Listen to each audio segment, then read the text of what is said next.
Nah, pada 14 Mei 1948, sehari sebelum akhir mandat Britania, agensi Yahudi memproklamasikan kemerdekaan dan menamakan negara yang didirikan tersebut sebagai Israel. Sehari kemudian, gabungan 5 negara Arab, Mesir, Suriah, Yordania, Lebanon, dan Irak menyerang Israel, menimbulkan Perang Arab-Israel 1948. Maroko, Sudan, Yamen, dan Arab Saudi juga membantu mengirimkan pasukan. Nah, setelah itu, tahun pertempuran, gencatan senjata dideklarasikan dan batas wilayah sementara yang dikenal sebagai garis hijau ditentukan. Yordania kemudian menganeksasi wilayah yang dikenal sebagai tepi barat dan Yerusalem Timur, sedangkan Mesir mengontrol jalur Gaza. Israel kemudian diterima sebagai anggota PBB pada tanggal 11 Mei 1949. Selama konflik ini, sekitar 711.000 orang Arab Palestina atau 80% populasi Arab mengungsi keluar Palestina. Pada masa-masa awal kemerdekaannya, gerakan Zionis buruh yang dipimpin oleh Perdana Menteri David Ben Gurion mendominasi politik Israel. Tahun-tahun ini ditandai dengan imigrasi massal para korban yang selamat dari Holocaust dan orang-orang Yahudi yang diusir dari tanah Arab. Populasi Israel juga meningkat dari 800.000 menjadi 2 juta dalam jangka waktu hanya 10 tahun, yaitu antara 1948 sampai dengan 1958. Kebanyakan pengungsi tersebut ditempatkan di perkemahan-perkemahan yang dikenal sebagai Ma'abarot. Sampai pada tahun 1952, 200.000 imigran bertempat tinggal di kota kemah ini.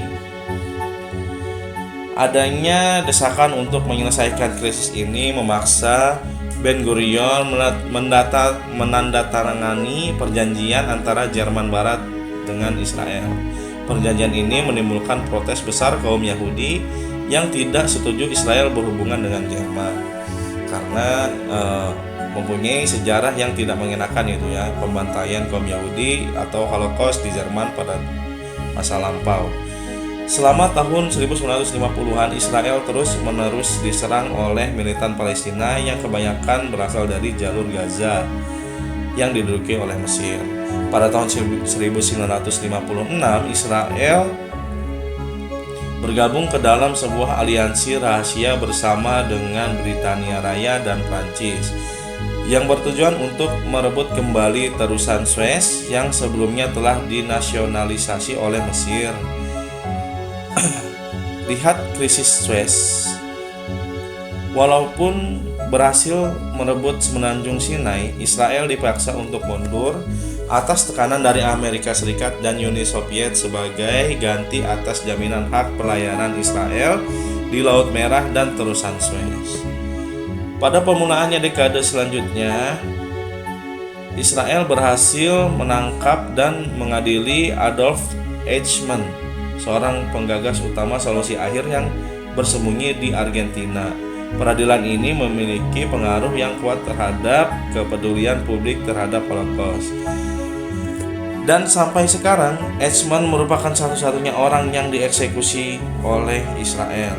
Walaupun John Demanjuk juga dijatuhi hukuman mati sebelum kemudian putusan tersebut dibalikan oleh Mahkamah Agung Israel. Nah, kita masuk ke konflik dan perjanjian damai. Negara-negara Arab selama bertahun-tahun menolak hak Israel untuk berdiri. Nasionalisme Arab yang dipimpin oleh Nasser menyerukan penghancuran negara Israel. Pada tahun 1967, Mesir, Suriah, dan Yordania menutup perbatasan dengan Israel dengan mengusir pasukan perdamaian PBB keluar dari wilayah tersebut serta memblokade akses Israel terhadap Laut Merah. Israel kemudian melancarkan serangan terhadap pangkalan angkatan udara Mesir karena takut akan terjadi invasi oleh Mesir. Hal ini kemudian berujung pada perang 6 hari yang kemudian dimenangkan oleh Israel. Pada perang ini, Israel berhasil merebut tepi barat, jalur Gaza, semenanjung Sinai, dan dataran tinggi Golan. Garis hijau menjadi penanda batas antara wilayah administrasi Israel dengan wilayah pendudukan Israel. Batas wilayah Yerusalem juga diperluas dengan memasuki wilayah Yerusalem Timur. Sebuah undang-undang yang mengesahkan pemasukan wilayah ini kemudian ditetapkan. Hal ini kemudian berujung pada resolusi Dewan Keamanan PBB 478 yang menyatakan bahwa penempatan ini tidak sah dan melanggar hukum internasional. Kegagalan negara-negara Arab pada perang tahun 1967 kemudian menyebabkan tumbuhnya gerakan kemerdekaan Palestina oleh Organisasi Pembebasan Palestina atau PLO pada akhir 1960-an dan awal 1970-an. Beberapa kelompok militer Palestina meluncurkan berbagai gelombang serangan terhadap warga Israel di seluruh dunia, termasuk pula pembunuhan atlet-atlet Israel pada Olimpiade Munchen 1972. Israel membalas aksi tersebut dengan melancarkan operasi Wrath of God atau murka Allah. Pada operasi ini, orang-orang bertanggung jawab terhadap peristiwa Munchen ini dilacak dan dibunuh. Pada hari Yom Kippur 6 Oktober 1973 yang merupakan hari suci Yahudi, pasukan Mesir dan Suriah melancarkan serangan mendadak terhadap Israel. Perang tersebut berakhir pada tanggal 26 Oktober dengan Israel berhasil memukul balik pasukan Mesir dan Suriah. Walaupun demikian, perang ini dianggap sebagai kekalahan Israel. Sebuah komisi yang dibentuk untuk menginvestigasi perang ini membebaskan pemerintahan Israel dari tanggung jawab. Namun, kemarahan publik Israel pada akhirnya memaksa Perdana Menteri Golda Meir untuk mengundurkan diri.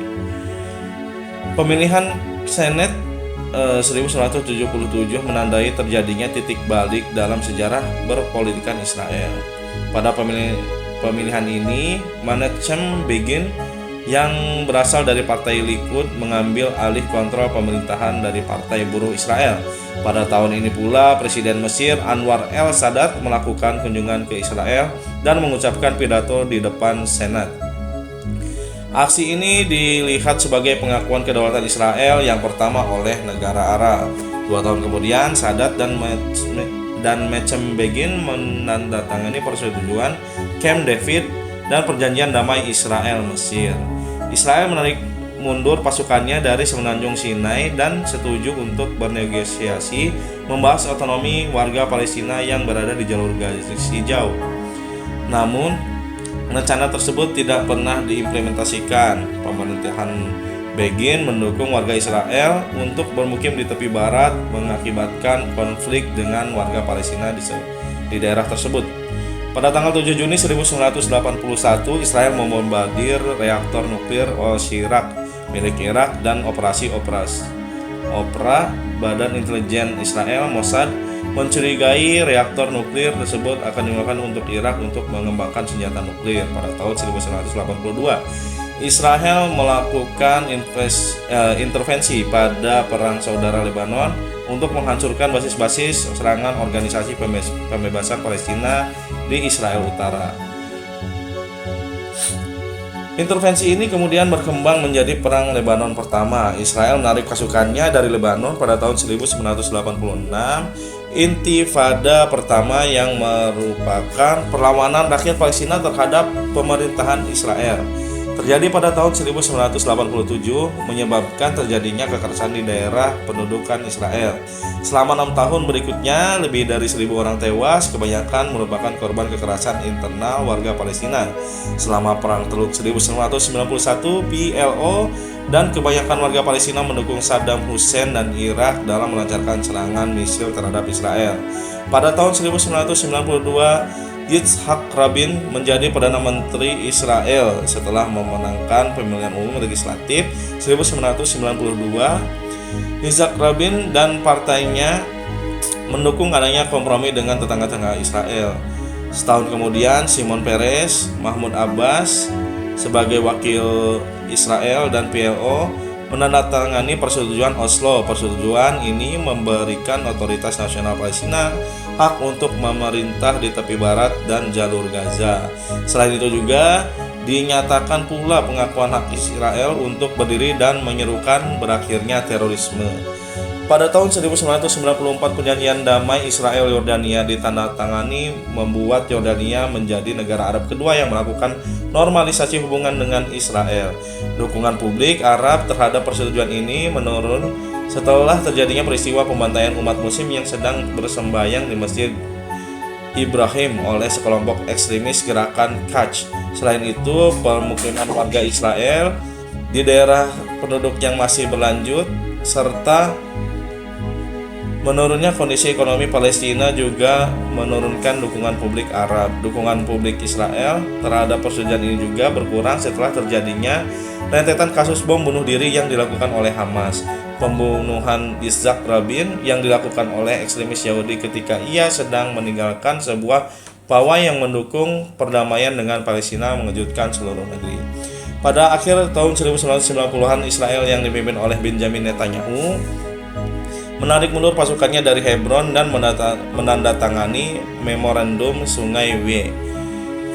Memorandum tersebut memberikan Otoritas Nasional Palestina kontrol yang lebih luas. Ehud Barak yang merupakan Perdana Menteri terpilih pada pemilihan tahun 1999 memulai pemerintahannya dengan menarik mundur pasukan Israel dari Lebanon Selatan dan melakukan negosiasi dengan Ketua Otoritas Palestina, yaitu Yasser Arafat dan Presiden Amerika Serikat Bill Clinton pada pertemuan Camp David